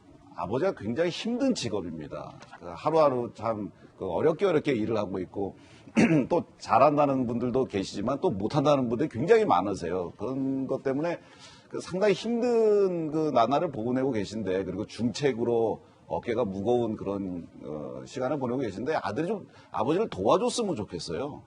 그러니까 이런 논란거리를 사실 제공하지 않았으면 좋겠습니다. 사실은 정말 선진국이 돼서 이런 것들이 아무런 문제가 안 되는 거죠. 대통령의 아들이 뭐 당당하게 공모에 이제 응모하고 심사위원들이 아주 공정하게 평가해서 떨어질 사람은 떨어지고 붙을 사람은 붙고 이렇게 된다면은 뭐 그때는 대통령의 아들도 응모를 해도 됩니다. 하지만 지금의 대한민국은 강력한 대통령 중심제 국가고요. 심사위원들이라든지 무슨 장관이라든지 저기에 영향력을 끼칠 수 있는 사람들이 다 대통령이 임명하거나 대통령이 임명한 사람들에 의해서 임명되는 그런 구조를 갖고 있는 나라예요. 여기에서 국민들이 봤을 때 대통령의 아들이 어디 응모에서 선정이 됐다. 대통령이 참 대단한데 실력이 있나 봐. 박수치는 그런 분위기가 아니거든요. 너 특혜하냐? 또 어떤 압력이 작용했을까? 이런 것 때문에 굉장히 의심의 눈초리가 가는 이런 사회인데 본인이 스스로 대단한 영예다. 나 자랑해도 될 일이다. 이렇게 자화자찬하면 많은 분들이 이거 좀 잘못했다고 지적을 하고 특히나 못 받으신 분들 그리고 사회에서 소외된 분들 특히 문화예술인들 어렵고 소외되고 정부 지원금 한 푼 못 받는 분들이 많으세요, 전국에. 그런 분들이 얼마나 박탈감을 느끼시겠냐 이거죠. 그래서 저 문준용 씨께서 좀 더 본인이 아무리 실력이 좋고 그러더라도 이런 걸 좀 다른 분한테 양보하고, 이번에 네덜란드의 그 아말리아 공주 같은 경우에는 뭐 수당이랑 뭐 생활비랑 해서 18세가 되면은 수십억이 나오는데 그거를 안 받겠다고 그랬대잖아요. 내가 필요할 때 나에게 달라. 지금은 필요 없다. 그리고 얼마 전에 한 그 평범한 그 학생인데 학교에서 장학금이 나오니까 저는 아버지 회사에서 등록금이 나오니 저 말고 좀 어려운 분한테 주십시오. 라고 그거를 거절했다는 거예요, 학생이. 이런 평범한 학생들이 이런 모범적인 태도를 보이는데 대통령의 아들도 좀 동참해 주셨으면 합니다. 예. 예, 근데 이 사안과 관련해서 이제 두 가지가 있을 수 있는 것 같아요. 하나는 과연 이제 선정 과정에서 특혜나 또 불공정성, 또 봐주기 이런 게 있었느냐. 만약에 그런 게 있었다고 하면 아까 김웅 의원이 뭐 유라야 미안하다. 유라야 미안해. 그런 비판이 가능하겠죠. 왜냐하면 그 정유라 씨는 그때 아시는 것처럼 실제로 성적도 뭐 조작하고 뭐 이런 문제가 있어서 당시 이화여대 총장도 구속되고 많은 수의 사람들이 관계자들이 다쳤거든요.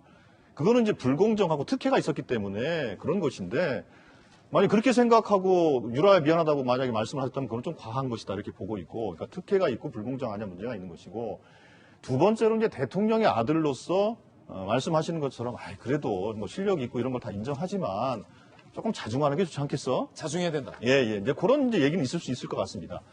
근데 문제는 저 문준용 씨가 나이가 지금 38, 39 정도 되고 이제 가장입니다.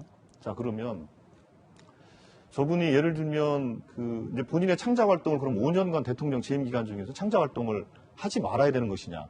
자, 그러면 창작 활동을 하기 위해서는 여러 가지 재료비도 사야 되고 또 공간도 필요하고 여러 가지 있을 겁니다. 자, 그럼 그거에 대해서 아까 어떤 분도 그런 말씀하시대요. 시장에 맡겨봐라. 예를 들면 시장에 맡겨놓는다고 했을 때 그 작품을 어떤 분이 구매를 해주면 그것도 아빠 찬스라고 그럴 거거든요. 자, 그러면 저분이 그럼 유일하게 할 수 있는 방법은 뭐냐? 그러면 아버지 문재인 대통령으로부터 금전적 지원을 받아서 작품 활동을 하는 거 말고는 방법이 없는 겁니다. 그렇게 되면. 근데 독립된 생계인으로서 전업 작가로서 그렇게 작품 활동하는 것이 또 타당한 문제 제기냐에 대해서는 우리가 좀 고민할 필요가 있는 것 같고 해서, 저는 이 문제에 대해서 좀 과도하게 우리가 좀 편견을 가질 필요는 없는 것 같고, 이양수 의원 말씀하신 것처럼 과거에 그 벌써 한참 한 50년 된 일 아닙니까? 미국의 경우에는 대통령이 그 존 F 케네디고 동생이 법무부 장관을 했습니다. 얼마 전에 트럼프 시절에는 딸이 무슨 그 선임 고문 같은 거 하지 않았습니까? 뭐 이런 정도는 기대하지 않는다 하더라도 우리가 특혜나 불공정성이 없다고 한다면 하나의 독립된 시민으로서 대통령의 가족이라 하더라도 자기의 생계 활동을 또 이걸 할 수 있는 그런 기회는 충분히 줘야 된다 이렇게 보고 있고, 만약에 거기에 불공정과 특혜가 있다면 그거는 찾아서 엄단을 하면 될 것이다 이렇게 보고 있습니다. 1년 남짓해서 1억 원이 넘는 지원금을 수령한 것을 두고도 뒷말이 많습니다. 1억이 넘게 받았어요. 작년 코로나로 피해 입었다 서울시 긴급지원 1,400, 파라다이스 문화재단 3,000, 한국문화예술위원회 6,900, 1년 남짓 동안 1억 1,300만 원의 지원금을 문준용 씨가 따냈다라는 건데, 앞서 저 6,900만 원 것만 하더라도 400팀이 넘게 지원했는데 330팀이 넘는 대다수의 팀이 떨어진 상황에서 대통령의 아들 문준용 씨가 다양한 곳에서 1억 넘게 높은 적중률로 지원금을 받는 것도 뒷말이 났고 있습니다. 두 분 의견 어떻습니까? 이양수 의원.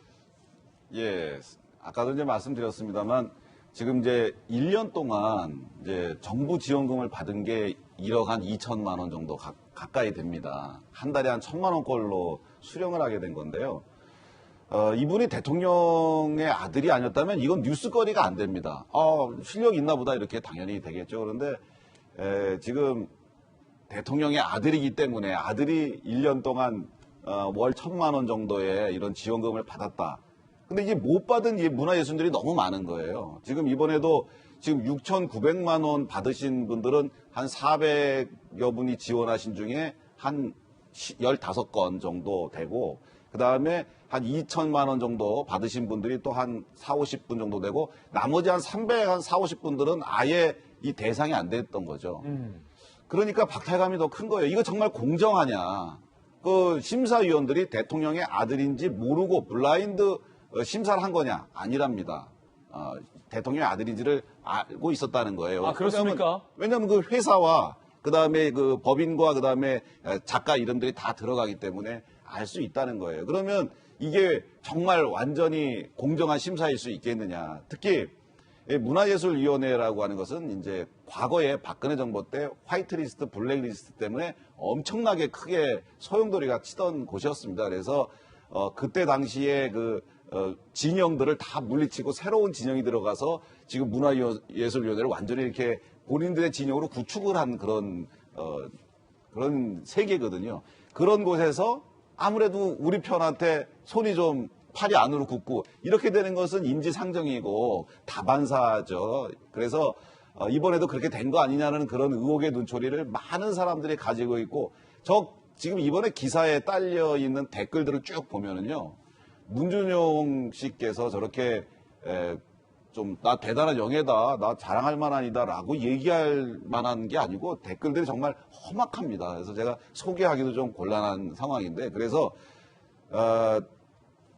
문준용 씨께서는 그 아버지의 직업, 그리고 아버지가 처한 상황, 그리고 대한민국이 처한 상황, 그리고 본인이 어떻게 하는 것이 현명할 것인가를 좀 다각적으로 좀 고민을 해서 그리고 행동해서 국민들의 박탈감을 갖지 않도록 해소시켜주는 방향으로 앞으로 임해주셨으면 좋겠습니다. 자, 지금 받은 내역을 한번 다시 보면 1년 남짓하게 1억이 넘는 국가 지원금을 받아온 건데 이양수 의원의 비판은 한두 번인 그럴 수 있는데 꼭 못 받은 배고픈 예술인들이 더 많은데 저걸 다 지원해서 다 받았어야 됐느냐라는 비판이에요. 예, 그건 충분히 있을 수 있는 문제제기라 보고 있습니다. 저 중에서 이제 서울시 예산 아마 서울시 자체 예산으로 한 것 같고 파라다이스 문화재단은 그게 정부 예산이 들어간 건지는 좀 확인을 좀 해봐야 될 것 같아요. 저건 아마 문화재단에서 한 것 같고요. 그 요번에 이제 문예위에서 이제 공모 사업으로 진행하는 거랑 다 성격이 다 다른 것들인 것 같고요. 이제 누적해 보니 이제 저렇게 되는 거겠죠. 맞습니다. 지적하신 것처럼 과연 저렇게 하는 것이 타당했느냐에 대한 문제제기 전 충분히 할 수 있다고 보고 있고요. 그리고 요즘 이제 코로나로 인해서 문화예술인들의 이 어려움이 정말 큽니다. 제가 지난 주말에 저희 지역에 있는 문화예술가들하고 간담회를 쭉 하면서 했던 참 어려움을 많이 들었습니다. 그런 측면에서 대통령의 아들이 저렇게 지원하는 그 행위 자체가 좀 적절한 것이냐는 시비는 당연히 있을 거라고 보고 있습니다. 그럼요. 있을 수 있죠. 근데 문제는 그러면 그로 인해서 예를 들면 한 시민이, 예술가가 그러면 대통령의 아들로서의 선택을 하는 것이 옳은 것이냐, 아니면 예술가로서의 본인의 작품을 위한 행동을 하는 것이 옳은 것이냐에 대한 저는 그거에 대한 판단의 문제라고 저는 보고 있습니다. 그래서 저는 예술가로서의 문준용에 대해서도 좀 주목해서 좀 볼 필요는 있다. 이 점을 좀 말씀 좀 드리겠다는 것이고요. 그런 의미에서 조금 더 이게 무슨 특혜라든지 이런 시비를 떠나서 조금 더 성숙한 논의가 됐으면 좋겠다. 그런 좀 기대를 가져봅니다. 예, 두 분의 맞수 라이벌 의원님들 모시고 첨예한 이야기 들어봤습니다. 다음 주 월요일도 두 분 의원님 모시고 맞수 치열한 토론 가져보겠습니다. 저희들은 6시 광고 후에 돌아오겠습니다. 잠시 후에 뵙죠. 자, 앞서 파라다이스 문화재단은 국가 지원 예산이 아니라는 점 다시 한번 오해가 없으시길 바라면서 말씀드리겠습니다. 월요일 아침 저희가 준비한 소식 모두 다 전해드렸습니다. 저희들은 내일 아침 8시 50분에 더욱더 풍성한 소식 들고 인사드리겠습니다. 조승래, 이양수 의원님도 함께 인사드리겠습니다. 함께해 주신 많은 분들 감사드리고요. 오늘 하루는 분명 어제보다 나을 겁니다. 좋은 하루 되십시오. 고맙습니다.